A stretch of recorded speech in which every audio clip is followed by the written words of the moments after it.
కాసేపట్లో దేశవ్యాప్తంగా mock drill జరగబోతోంది. 4 గంటల నుంచి 4 గంటల 30 నిమిషాల వరకు ఈ మాక్ డ్రిల్ కొనసాగబోతోంది. ఆ టైంలో ఏం జరుగుతుంది? పోలీస్ సైరన్ మోగుతుంది, అలాగే ఇండస్ట్రియల్ సైరన్ కూడా మోగుతుంది. హైదరాబాద్ లో 4 ప్రాంతాల్లో మాక్ డ్రిల్ జరగబోతోంది.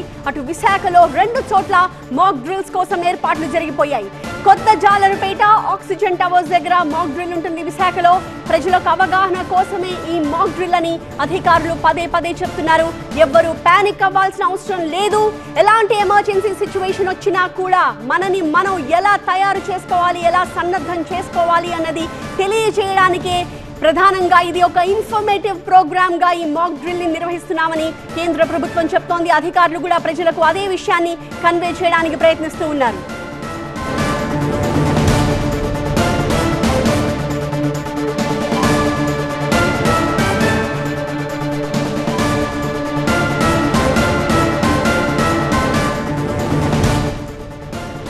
మా ప్రతినిధిలో గోపి అలాగే ఖాజా మనకి లైవ్ లో ఉన్నారు. ఢిల్లీ నుంచి గోపి, అలాగే వైజాగ్ నుంచి ఖాజా మనకి లైవ్ లో అందుబాటులో ఉన్నారు. ముందుగా గోపితో మాట్లాడదాం. గోపి, దేశవ్యాప్తంగా 244 జిల్లాల్లో ఇవాళ సాయంత్రం 4 గంటలకు సరిగ్గా సైరన్స్ మోగబోతున్నాయి. ఎలాంటి సన్నద్ధత కనిపిస్తోంది దేశవ్యాప్తంగా?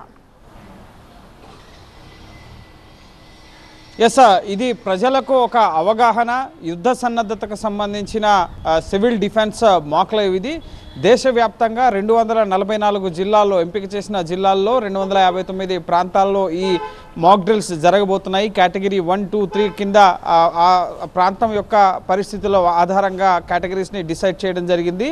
4 గంటల నుంచి 4:30 గంటల వరకు ముఖ్యంగా యుద్ధ సమయాల్లో ప్రజలు తాము రక్షించుకోవడానికి, అలాగే ప్రభుత్వ చర్యలను ముఖ్యంగా వారు పాటించడానికి ఏ విధంగా అనుకరించాలి అన్న విషయాల్ని ఈ సివిల్ డిఫెన్స్ మాక్ లైవ్ ద్వారా ప్రజలకు అర్థమయ్యే విధంగా చెప్పడం జరుగుతుంది. అది వైమానిక దాడులు జరిగే సమయంలో సైరన్లను అనుకరించడం కానీ, ప్రజలను సేఫెస్ట్ ప్రాంతాలకు తరలించడం కానీ, విద్యార్థులను ముఖ్యంగా స్కూళ్ళలో సురక్షిత ప్రాంతాలకు తరలించడం, బంకర్లలోకి వెళ్ళడం, అలాగే లైట్స్ ఆఫ్ వేయడం, ఎలక్ట్రిసిటీ కట్ చేయడం, అలాగే మొబైల్ సిగ్నల్స్ కట్ చేయడం, ఈ విధంగా కొన్ని కీలక చర్యల్ని ప్రభుత్వం తీసుకుంటుంటుంది. సో దానికి సంబంధించి సన్నాహకంగా ఈ సివిల్ డిఫెన్స్ మాక్ లైవ్ నిర్వహించడం జరుగుతుంది. ఇప్పుడు ఢిల్లీలో ప్రధానంగా 50 ప్రాంతాల్లో ఈరోజు 4 గంటల నుంచి 4:30 గంటల వరకు కూడా సివిల్ డిఫెన్స్ మాక్ డ్రిల్స్ నిర్వహిస్తారు. ప్రధానంగా పార్లమెంటు భవనం, ఢిల్లీలో ఉన్న దౌత్య కార్యాలయాలతో పాటుగా ఖాన్ మార్కెట్, అలాగే పాలికా సదన్తో పాటుగా 550 స్కూళ్లలో కూడా మాక్ డ్రిల్స్ నిర్వహించాలని డిపార్ట్మెంట్ ఆఫ్ ఎడ్యుకేషన్ సూచించడం జరిగింది. ఢిల్లీలో మధ్యాహ్నానికే స్కూల్స్ ముగుస్తాయి కాబట్టి స్కూళ్ళలో ఇటు కేంద్రీయ విద్యాలయాలు, కొన్ని ఢిల్లీ పబ్లిక్ స్కూల్స్ లాంటి విద్యాలయాల్లో, కళాశాలలో ఈ మాక్ డ్రిల్స్ జరిగే అవకాశం ఉంది. కీలక రద్దీ ప్రాంతాల్లో ఇండియా గేట్, అలాగే కనెక్ట్ ప్లేస్, ఢిల్లీలో అండర్ గ్రౌండ్ మెట్రో సిస్టమ్ ఉంది.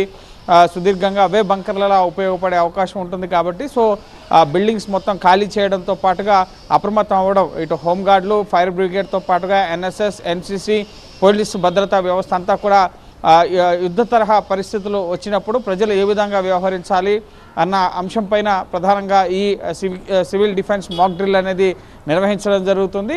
నిన్న ఇటు ఆపరేషన్ సింధూర్ ఘటన తర్వాత ఈ డ్రిల్కి మరింత ప్రాధాన్యత సంతరించుకుంది. ఎందుకంటే పాక్ ఎప్పుడు ఎటువంటి సైనిక చర్యకు పాల్పడుతుందన్న అప్రమత్తతలో భారత్ ఉంది కాబట్టి సో ఇప్పుడు వీటిని మరింత సమర్థవంతంగా నిర్వహించాలని చెప్పి ఇటు బార్డర్ స్టేట్స్కి సంబంధించి జమ్మూ కాశ్మీర్, పంజాబ్, అలాగే రాజస్థాన్, బెంగాల్ ఇటువంటి రాష్ట్రాలకి, బీహార్ ఇటువంటి రాష్ట్రాలకి ఇప్పటికే హోంమంత్రి అమిత్ షా కాసేపటి క్రితం రివ్యూ నిర్వహించడం జరిగింది.